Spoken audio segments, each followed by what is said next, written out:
pública que hizo esta actriz Thelma Fardín, que habló de acoso sexual con acceso carnal, abuso, violación. Violación, de eso habló Thelma. Está con nosotros la fiscal de la Unidad de Violencia de Género, Mariela Laboceta. Mariela, bienvenida. Gracias. Gracias por estar con nosotros. Por favor, un placer. Hoy tenemos poco tiempo, pero seguramente vamos a invitarte en otra oportunidad para hablar mucho de este tema, porque nosotros nos preguntábamos ayer incluso qué difícil es comprobar, cómo lograr demostrar una violación cuando pasaron 9 años. ¿Es realmente así? ¿Es muy complicado o hay herramientas que nosotros desconocemos para lograr demostrar que hubo violación?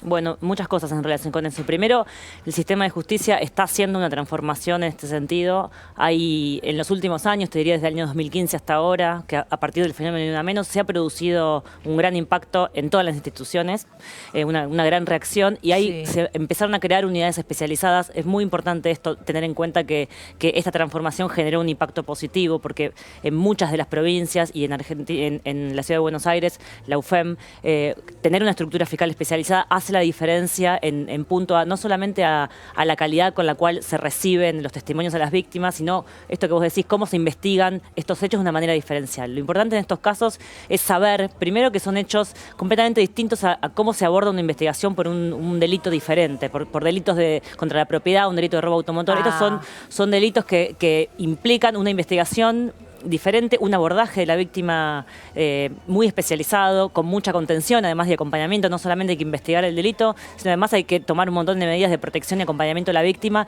que llega quizás después de muchísimos años de haber podido procesar o animarse a acudir al sistema de justicia, que, bueno, en este caso, y hay miles de casos de abuso sexual infantil, incluso intrafamiliar, abusos de muchísimos años, que a la víctima le lleva un proceso interno profundo, llevar a la justicia, a una justicia que además muchas veces es expulsiva, es revictimizante con las mujeres. Y entonces cuando llega, el Estado tiene que inmediatamente poder desplegar herramientas intensificadas de investigación. Claro, porque ayer hablábamos de lo que ocurre con la sociedad, del castigo social, eso no hay duda, pero decíamos, si efectivamente la justicia comprueba que hubo violación en el caso de Thelma, ¿qué puede llegar a pasar con él? Teniendo en cuenta esto que te digo, ¿se puede llegar a comprobar después de 9 años que Juan D'Artés la violó? ¿Que hubo violación? ¿Se puede comprobar? Claro que sí. ¿Es posible? Sí, el tiempo, digamos, en lo que juega en contra del tiempo en un caso de estas características es en el examen médico, en el examen que se hace, que se debiera hacer inmediatamente por una violación, pero hay que saber que este examen médico es muy ocasionalmente genera pruebas, porque en muchos casos o no hay penetración, o durante el acceso carnal no se generan lesiones, o la víctima incluso se relaja o consiente, digamos, físicamente la violación para evitar ser forzada, ser lastimada. Entonces no se producen lesiones físicas que acrediten la violación. Entonces estas investigaciones tienen que justamente fortalecer la prueba principal, que muchas veces es el testimonio de la víctima, y esta es la prueba central. Las pericias siempre, nosotros como unidad especializada, las solicitamos para evaluar las lesiones que le genera el delito a la víctima, ¿no? Lesiones psicológicas. Se puede complementar esta prueba testimonial con testimoniales de otras personas que, si bien no han visto el hecho, porque en general se produce a puertas cerradas, pueden dar cuenta de que inmediatamente después esta víctima relató de la misma forma. Psicólogos, psiquiatras, personas de la salud que hayan podido atender a la víctima durante un tiempo o comprobar historias clínicas de la persona. A través de un test psicológico, por ejemplo, ¿se puede determinar si este actor o cualquier persona que viola tiene un perfil de estas características, de una persona que puede abusar de otra?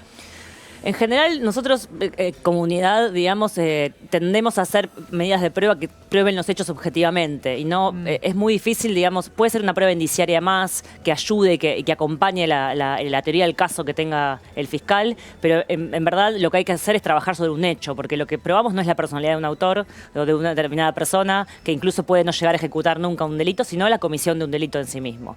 Pero sí es importante considerar que lo más contundente que tiene que hacer el sistema de justicia es comenzar a transformar esto de la credulidad respecto de las víctimas que hacen estas denuncias. En la mayor parte de los delitos nadie duda de la palabra de una persona que va a hacer, una denuncia. Me robaron la billetera. Vos haces una denuncia para la tarjeta de crédito porque te robaron la billetera y los documentos y no ponen en nadie duda pone nada. En duda la palabra. Enseguida se te hace un trámite para... Digo, ahora, vos tenés que explicar, incluso someterte a a lo más bajo, a denigrarte otra vez, a contar todo para que te crean. Absolutamente. No sé por qué cuesta tanto creer cuando una víctima dice que la violaron. Lo vimos ahora con la conferencia de prensa, lo que tuvo que pasar para que haya un manto de credulidad absoluta, que fue unánime. Así muchos dijeron, pero da una conferencia, pero hace un video editado. Ella es actriz, puede estar mintiendo, puede estar engañando. ¿Viste cuando decís, qué más? Bueno, esto le pasa a ella, que es un personaje público. Imagínate todo lo que le pasa al resto de las mujeres. Por eso es muy, muy importante trabajar en la transformación de cómo se abordan estos casos, de la perspectiva de género que tiene la justicia. Esto, cuando hablamos de perspectiva de género en la justicia, no hablamos solamente de una mirada, hablamos de formas de investigar, formas de decidir, formas de interpretar la prueba, formas de llevar adelante un proceso que transforman un caso de un caso fracasado, impune, en un caso exitoso y donde el Estado tiene que dar una respuesta. Porque en la medida que hay impunidad, es un mensaje habilitador de la violencia y perpetuador de la violencia. Clarísimo lo que decís. Para todas estas personas que creen o piensan que como algo sucedió entre cuatro paredes y pasó hace 9 años, a una persona, si se la llega a encontrar culpable, no le va a caer todo el peso de la ley, se equivocan. Absolutamente. Se equivocan. Mariela, gracias. Por favor, lamentamos tener tan poco tiempo, pero seguramente vamos a seguir hablando del tema, así que te vamos a volver a invitar. Muchísimas gracias por haber estado con nosotros. Gracias a ustedes, como siempre, por estar del otro lado. Un placer. Que tengan una linda tarde. Se quedan con conversaciones. Mañana nos reencontramos. Chau.